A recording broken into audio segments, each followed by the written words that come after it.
लिजमा लिन सक्ने व्यवस्था गर्नेछौँ। साना तथा मझौला उद्योगीलाई वित्तीय पहुँच सुनिश्चित गर्न फर्स्ट लस रिकभरी हुने गरी कर्जा सुरक्षण गर्नेछौँ। कार्यगत सुधारको आक्रामक श्रृङ्खला सुरु गरी पुँजीगत खर्चको गति र लय फेर्न प्रतिबद्ध छौँ।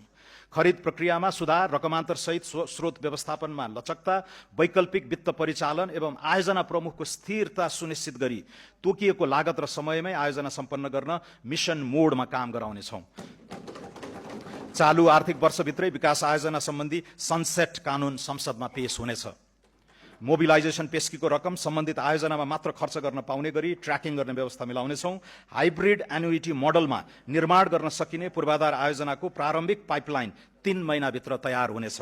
मध्यपूर्वको द्वन्द्वबाट इन्धन, बिटुमिन लगायत निर्माण सामग्रीमा भएको मूल्य वृद्धिबाट निर्माण व्यवसायीलाई परेको कठिनाइको सम्बोधन गर्नेछौँ। सफा शहर, सहज यातायात र सुरक्षित सडक चलायमान अर्थतन्त्रको अभिन्न अङ्ग बनाउनेछौँ। सडक यातायात, खानेपानी, सरसफाई र आर्थिक पहुँच पूर्वाधारलाई एकीकृत रूपमा विकास गर्नेछौँ। आगामी 5 वर्षभित्र सबै जिल्ला सदरमुकाम जोड्ने सडक तथा पुलको स्तरोन्नति गर्नेछौँ। यात्रा सुरक्षा र सडक स्तर सुधार गरी दुर्घटनाबाट हुने मानवीय क्षतिलाई न्यूनीकरण गर्नेछौँ। विकास र वातावरण बीच द्वन्द्व होइन, सामञ्जस्य स्थापित गर्नेतर्फ सरकार सचेष्ट रहनेछ। यसका लागि वातावरण संरक्षण ऐन 2076 र वन ऐन 2076 परिमार्जन गरिनेछन्। स्वीकृत वातावरणीय प्रभाव मूल्याङ्कन प्रतिवेदनमा उल्लेखित वनको क्षेत्रफल वा कटान हुने रुखको संख्या घटेको अवस्थामा पूरक वातावरणीय प्रभाव मूल्याङ्कन गर्न नपर्ने व्यवस्था गर्नेछौँ।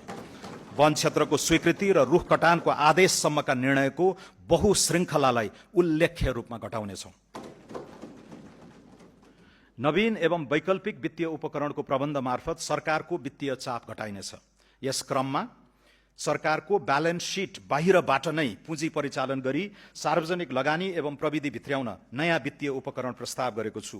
पूर्वाधारमा निजी लगानी परिचालन गर्न वैकल्पिक विकास वित्त कोष सम्बन्धी कानून प्रतिनिधि सभाबाट पारित भइसकेको छ। अन्तर्राष्ट्रिय बजारमा नेपाली मुद्रामै अफशोर बन्ड शीघ्र जारी हुनेछ।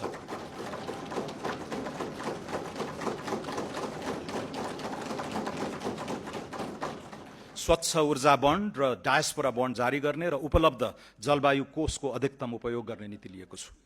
हाल वैदेशिक मुद्राको सुविधाजनक सञ्चिति रहेको अवस्थामा केही प्रतिशत रकम सोभरेन वेल्थ फन्डका रूपमा परिचालन गर्ने नीति लिएका छौँ।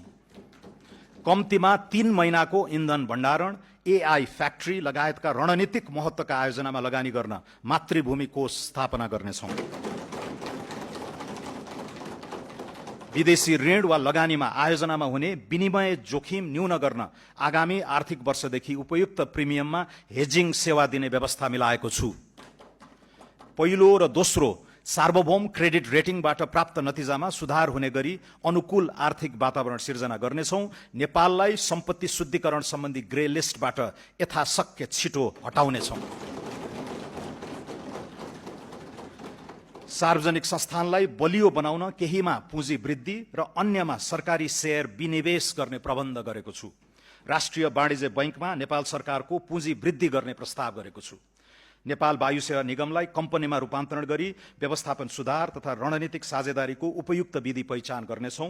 राष्ट्रिय जीवन बीमा कम्पनी र विशाल बजार कम्पनीको शेयर सर्वसाधारणमा निष्कासन गर्नेछौँ।